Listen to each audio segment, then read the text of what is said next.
Welcome everybody to the Archetypical Mind Study Group. Today is session 24 and we are working on transformation of the spirit. We'll start with the Heavenly Prayer of Light.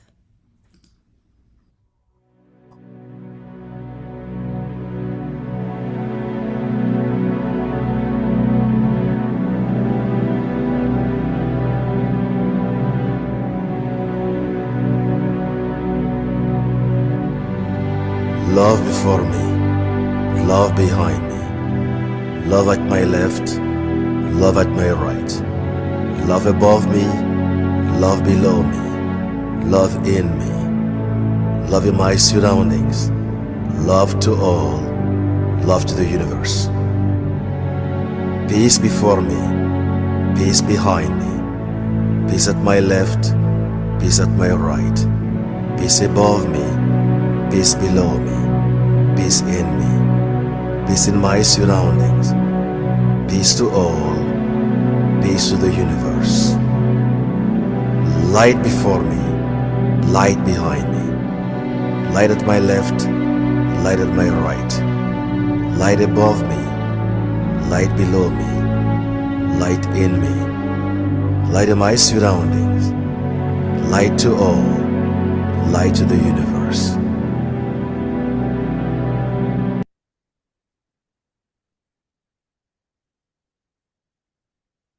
We thank the one infinite creator for this opportunity to serve, to know ourselves, to accept ourselves, and to become the creator. Let our hearts be filled with gratitude to those of Ra for bringing us the archetypes as a tool for this inner work, and those of Quo for extending our knowledge of these tools. We extend our gratitude to the channeling team at LL Research for bringing us this knowledge. We invite Quo to join us in this working. We also invite our guides, our higher selves, and the ascended masters to grace us with your presence and to show us what we need to know. May all beings find what they truly seek. Amen. Sleepers wake, a voice astounds us, the shout of rampant guards surrounds us. Awake, Jerusalem, arise. Midnight's peace their cry has broken, their urgent summons clearly spoken. The time has come, O seekers wise. Rise up and give us light. The harvest is in sight. Alleluia. Your lamps prepare and hasten there, that you the harvest feast may share. Carla, September 5th, 2010.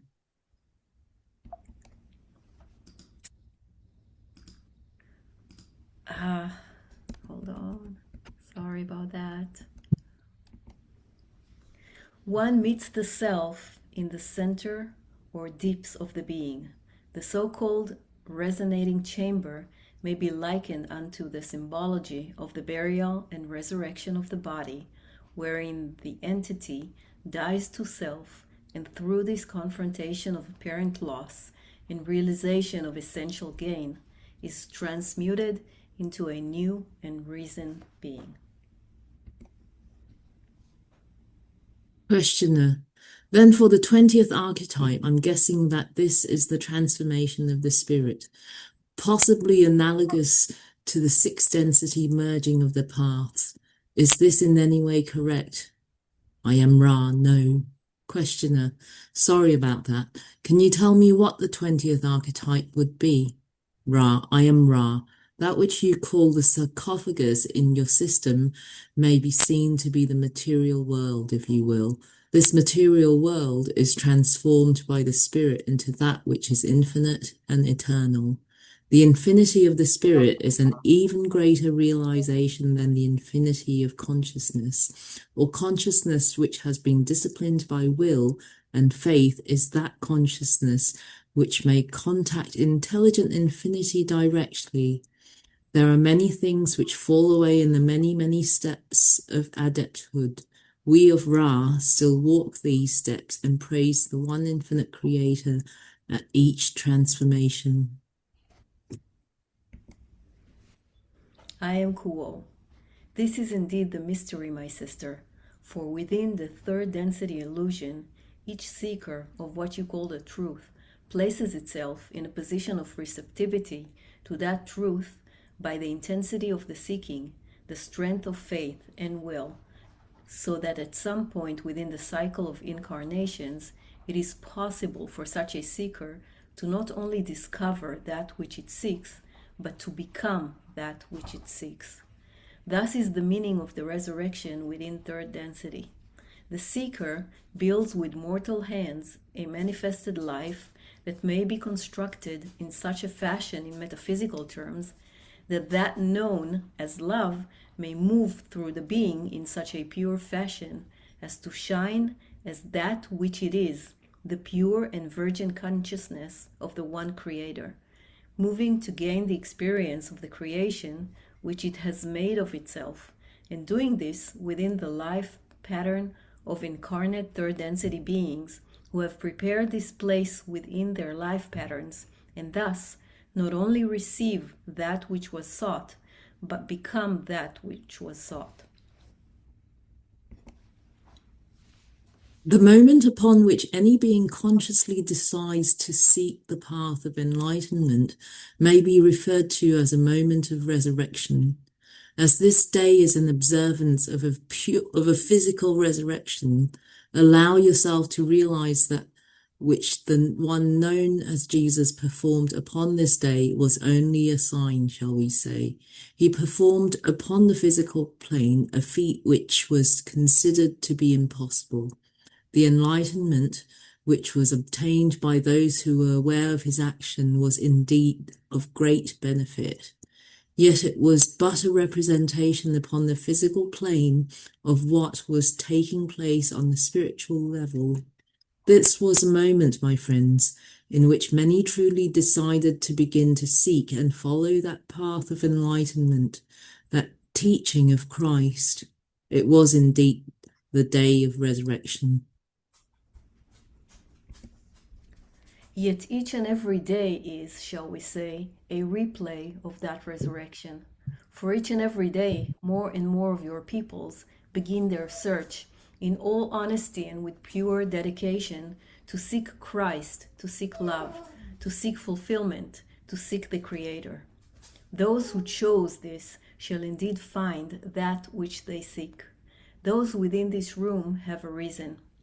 Now it is time that you go forth as did Christ and allow those around you to see that you are indeed renewed. You need not speak of your resurrection or renewal if you prefer. Allow it to shine, allow it to be. Allow yourself to become the instrument of the consciousness to which we refer as Christ.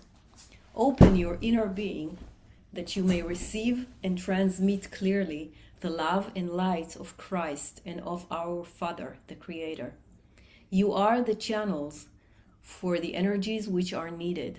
Attune yourself and observe the resurrection of your planet. In these words I leave you. I am Hatan, Adonai Vasu Baragas. Many question whether the infinite Creator can be all good when there is suffering, hunger, lack, pain, and death. Yet we say that if one gazes at the resurrection day, one must reckon with the death that of necessity must precede that day of feasting and joy. See yourselves now upon the cross in pain, dying, lost, and buried. Shall you rise again? This is the example of Jesus' resurrection. This entity expressed in the clearest and most literal way possible the power and the sacrifice of transformation. As each polarizes, these crucifixions, deaths, and resurrections shall continue to occur. The spiritually led life is at best led by those tough and hardy in spirit, strong warriors who can endure all for the love of the Infinite One. It seems obvious to the outer eye that each entity is a person unto herself, and yet, just as a child awakens for the first time in her mother's arms and becomes aware of a new world of sight and sound and sensation, Just so does the spiritual self within the human being awaken to an alarm that only it can hear. No two entities have the same clock setting. There is no one time for spirits within bodies to awaken. For each seeker, that time of awakening is perfect and right, although it may not seem right to others. It always shall come to the one who is ready to deal with the implications of the new inner birth that constitutes the awakening into realization of the self as a spirit, independent of space and time, but wholly dependent upon love and light. For each is love and light, yet each also transduces love and light as it streams from the infinite Creator into the earth plane. And so each of you, no matter the age or any details about the person, each who is awakening is a receiver and a transmitter of vibration. Your scientists tell you that all that there is made up of particles of energy vibrating at various speeds and creating various energy fields. One such energy field is that in which is contained the spirit of each of you, and when that spirit awakens, there is no going back to sleep. Once awake, the seeker must remain awake and alert. The question then becomes, how can I help this process of awakening along? How can I accelerate the pace of my spiritual evolution? We would suggest several ways in which this can be encouraged. Firstly, we would suggest that each awakened soul choose for the self that rule of life which most nurtures the spiritual child within, that child that dwells in the heart and can become mature only as the outer self makes room and time for it. Time spent in silence, whether formal meditation is offered or whether it is simply sitting, greatly aids the spiritual self within. Further, it helps to align the seeker with her personal destiny, for each has come with gifts to share, lessons to learn, and service to offer. Each has planned for the self companions along the way and good work to do, and each has hoped that within the veiled conditions of the physical illusion that constitutes consensus reality upon your planet, that the awakening would occur and the choices would begin to be made which would more and more allow the spiritual self within to mature. Indeed, it is normal for entities who begin to seek to be very active in the constant process of questioning everything.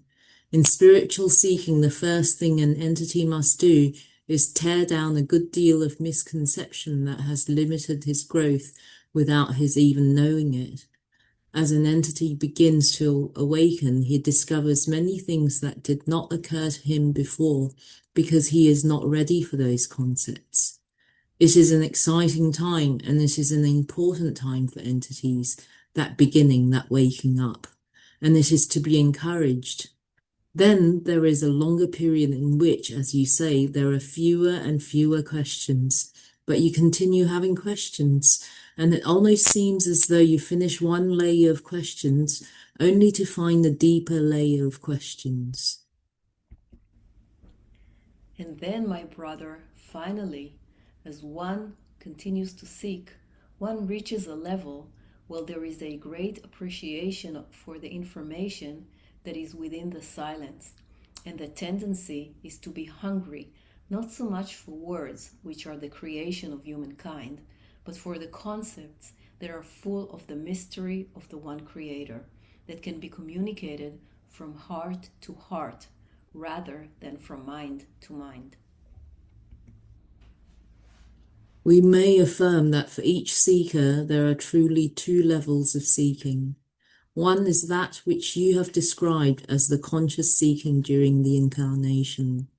The other level is the level which more nearly approaches that which may be called the metaphysical truth. That level of being and seeking is what might be called the pre-incarnative choice.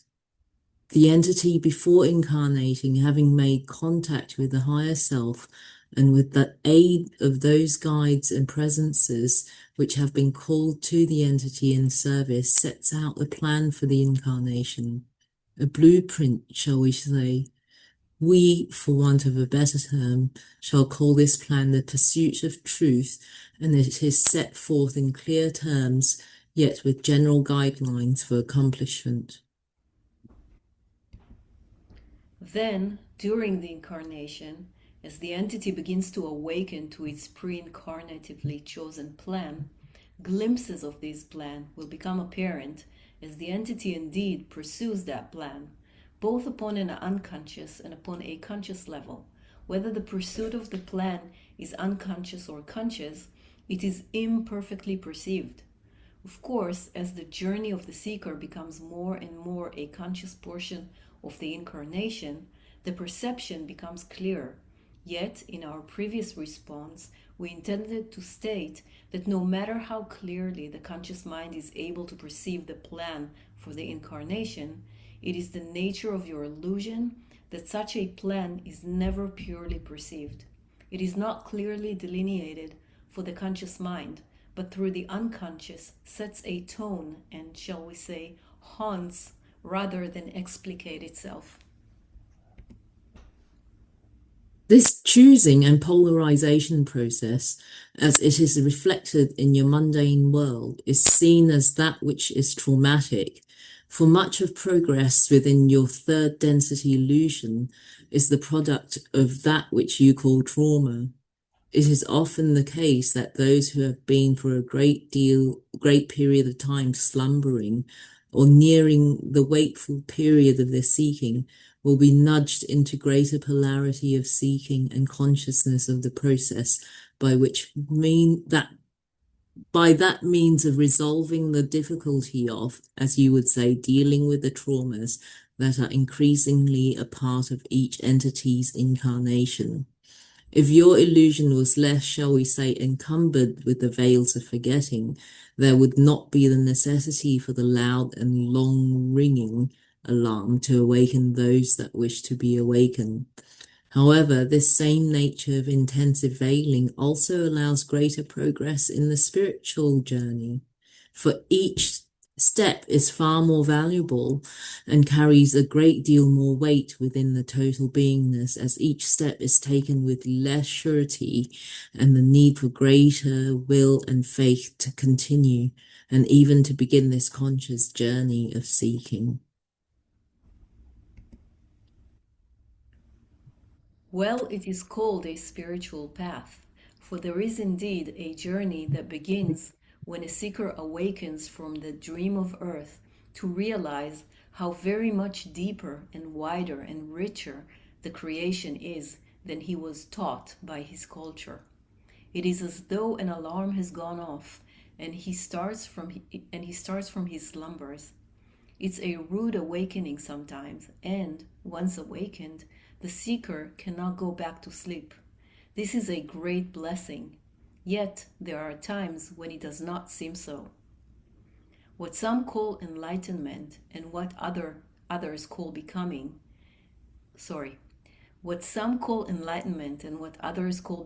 able to awaken one's magical personality is not a matter of knowing more. Rather, it is a matter of accepting that little bit which one knows, therefore becoming able to be authentically and genuinely who one is.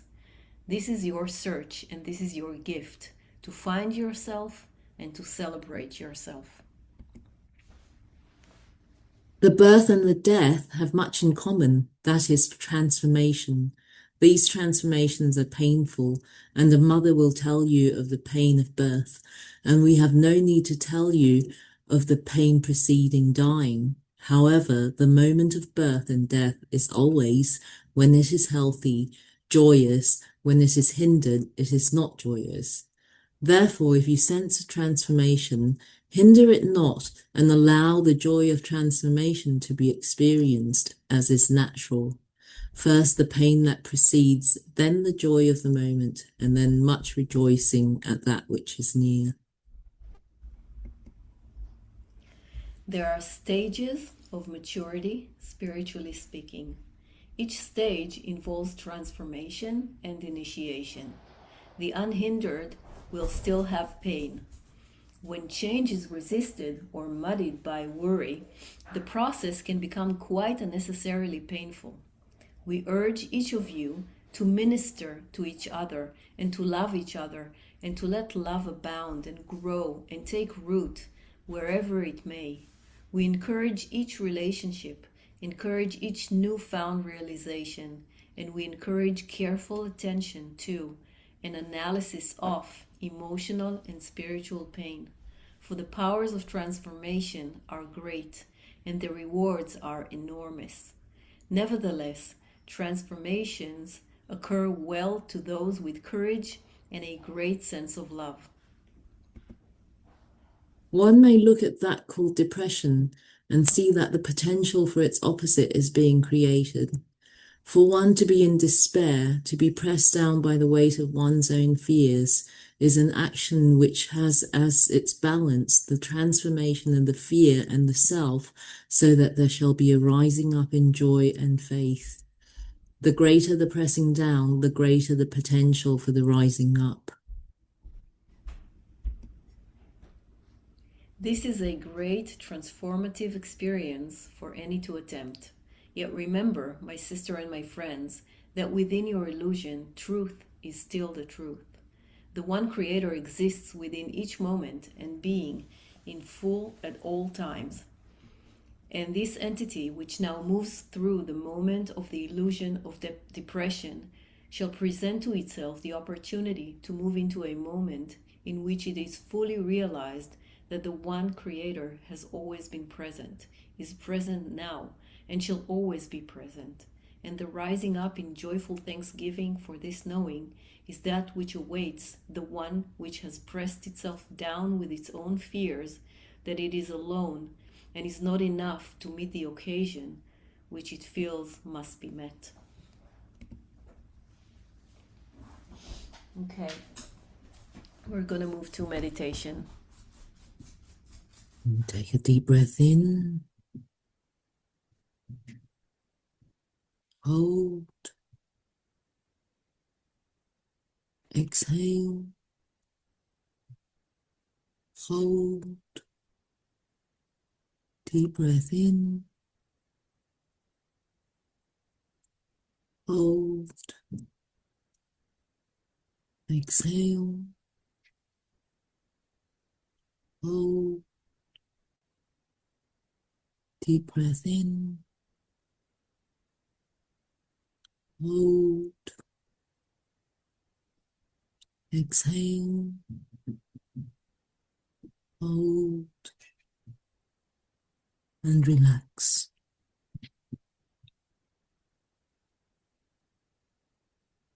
Feel a wave of relaxation moving up from your toes, up your feet, ankles, calves and shins, your knees, thighs, buttocks, hips, moving up your crotch, up your abdomen, lower back, middle, moving up your spine and chest, and your shoulders, down your arms towards the elbows and forearms, wrist, hands and fingers. Feel the wave of relaxation moving up your neck, your jaw, mouth, cheeks, moving up the back of your head, your ears, nose, eyes, eyebrows, forehead, moving up your temples to the crown of your head.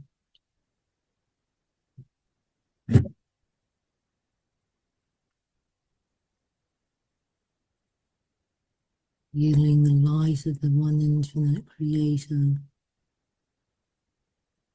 beaming down, opening up your violet ray energy center, casting that out and connecting with those around you who are also casting theirs out, covering the earth with the beautiful violet ray, moving down, activating your indigo ray,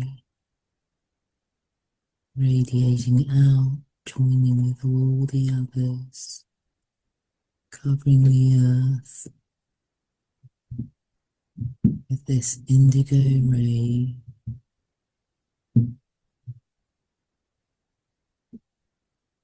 moving down, activating your blue ray, casting out and joining with all the other blue rays, covering the earth with this blue ray, moving down to the green ray energy center, your heart center. Feel it radiating out and joining with all the other green ray energy centers.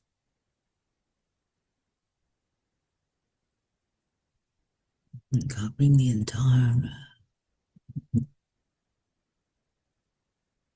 our precious Mother Creator.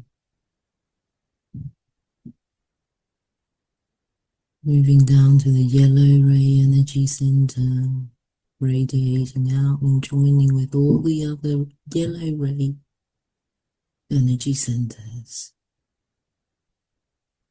and covering the entire earth.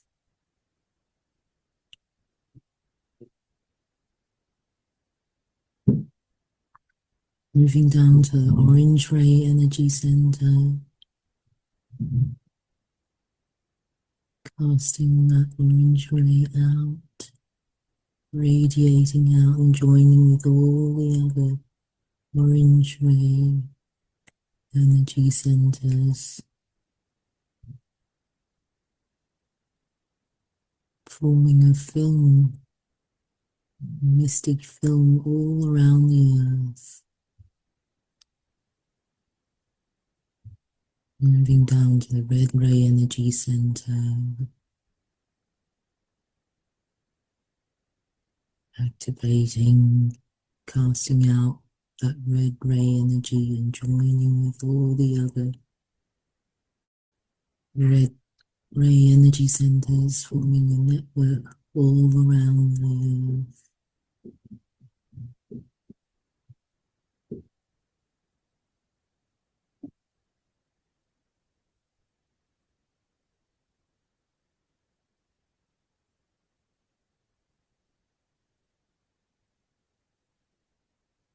Resting your attention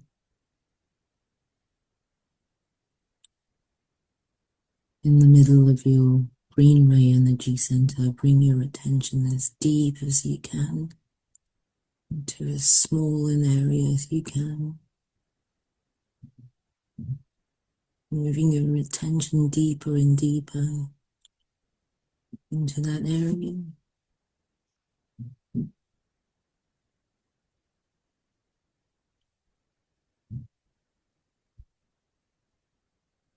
Knowing that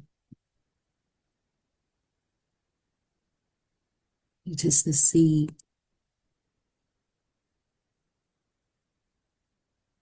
that connects you. What does it feel like? What does it want to tell you? What will this seed grow into?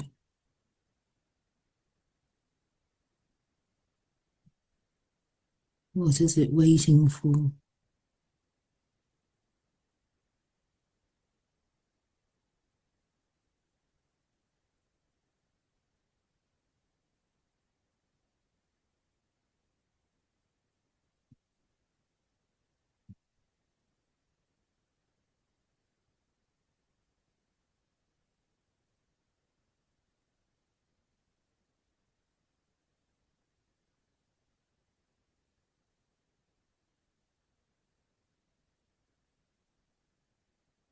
From somewhere above you, you sense a calling. What does this calling look like? Is it a sound or a light, an image?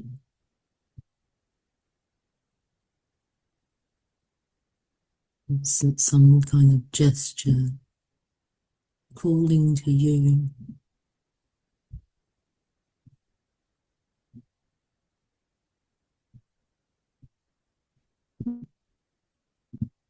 Become aware of what is happening within you.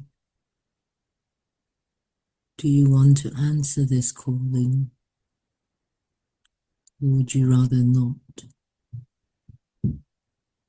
What is drawing you towards it? And what is holding you back?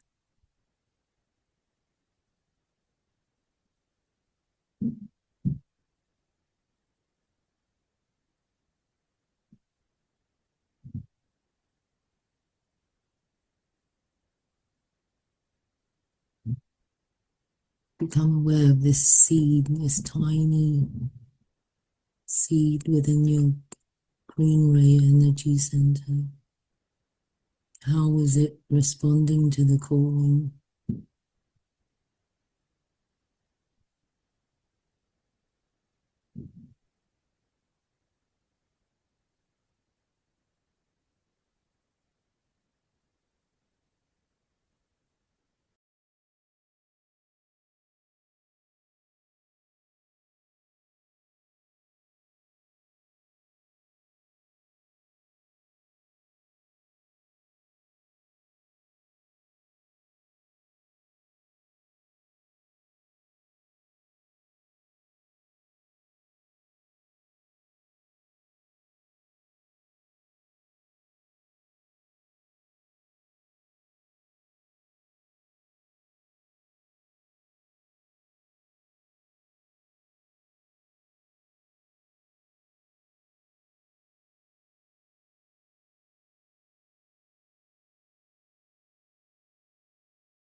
If you want to, you may try and capture this sensation of being called.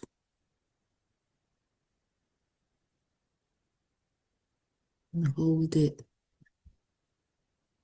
with something, memory, or the thought of an object or a sound, so that you can come back to it when you need to.